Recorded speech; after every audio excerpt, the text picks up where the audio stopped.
नमस्कार, मैं स्वीटी एक बार फिर से आप सभी के सामने हाजिर हूँ अपने कुछ जज्बात लेकर। जज्बाती हूँ तो जज्बात ही लिख पाती हूँ। तो मेरा आज का जो ख्याल है वो भारत माता की महिमा के लिए है कि जो हमारी धरती माता ने हमें बहुत कुछ दिया है, लेकिन उसके बावजूद भी कुछ गद्दार हैं इस देश में, जो इस देश का खाते हैं, इस देश में रहते हैं, इस देश में ही सब कुछ करते हैं, लेकिन इस देश के साथ खड़े नहीं हो सकते। वो इस देश की तारीफ़ नहीं कर सकते। इस देश के बुरे वक्त में वो इस देश के लिए खड़े नहीं होंगे। ठीक है, तो वही एक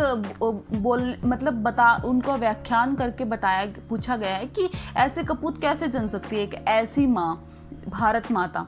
तो शुरू करती हूँ कि जिस देश की मिट्टी ने माँ कहलवाना चुना, कि जिस देश की मिट्टी ने माँ कहलवाना चुना, अपने जर्रे जर्रे को कोख से नवाजना चुना, अपने जर्रे जर्रे को कोख से नवाजना चुना, जिस भारत माता ने उसके वंश के लिए, हिंदुस्तानी वंश के लिए, जिस भारत माता ने उसके वंश के लिए हर बार गर्भ धारण कर मतलब कि हमें पानी चाहिए, हमें तो उसके लिए धरती माँ ने, गंगा माँ को धरती से ही अंकुर निकली थी। वो पेड़ पौधे हैं तो बीज धरती में ही अंकुरित किया जाता है, तब वो बड़ा बनता है। ठीक है, तो अनाज हुआ, मतलब हमें जो कुछ भी चाहिए हर एक चीज़ के लिए वो एक गर्भधारण, क्योंकि कहते हैं नव निर्माण एक माँ कर सकती है, माँ की कोख कर सकती है। तो वैसे इसने हर एक जर्रे जर्रे में कोख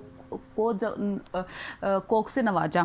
ठीक है, तो जिस देश की मिट्टी ने माँ कहलवाना चुना, अपने जर्रे जर्रे को कोख से नवाजना चुना, जिस भारत माता ने उसके वंश के लिए हर बार गर्भ धारण कर अपने बच्चों को जल से ओत पोत कर गंगा को चुना, सांसों के लिए बीज रूपी जीवन अंकुरित कर पेड़ को घड़ा, अनाज से भरे भंडार को जग के समक्ष रखा, जिस देश की मिट्टी ने हर हिंदुस्तानी की माँ कहलवाना चुना, न जाने कैसे उससे ऐसे भी कपूत घड़े गए। और दूसरा मेरा एक ख्याल है वो है कि मतलब औरत जात की जब एक लड़की की शादी होती है तो मतलब उसको कैद करके रखा जाता है। ठीक है, तो उसी से रिलेटेड है कि पहनाकर घुंघरू नुमा बेड़ियाँ, पहनाकर घुंघरू नुमा बेड़िया और तुम मुझे प्यार करते हो, कि पहनाकर घुंघरू नुमा बेड़िया तुम मुझे प्यार करते हो, अगर मैं तोड़ दूँ घुंघरू तो क्या तुम मुझे फिर भी प्यार करोगे। और एक आखिरी ख्याल और है कि मतलब सब पूछते हैं लड़कियाँ काजल क्यों लगाती है, तो उसको मैंने मेरे तरीके से एक आंसर करने की कोशिश की है, तो पहुँच पाओ तो बताइएगा।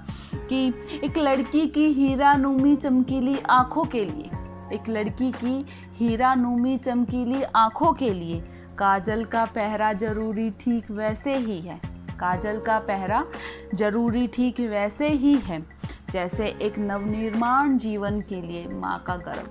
Thank you so much. Please like, share and comment और सब्सक्राइब दिस चैनल अगर आपको अच्छा लगे तो। ठीक है, और अपनी फीडबैक देते रहिए कि आपको कैसा लगा, क्या कुछ, अगर आप किसी टॉपिक पर कुछ सुनना चाहते हैं तो उसके लिए भी प्लीज़ बोल दीजिए। सो बस अगेन थैंक यू।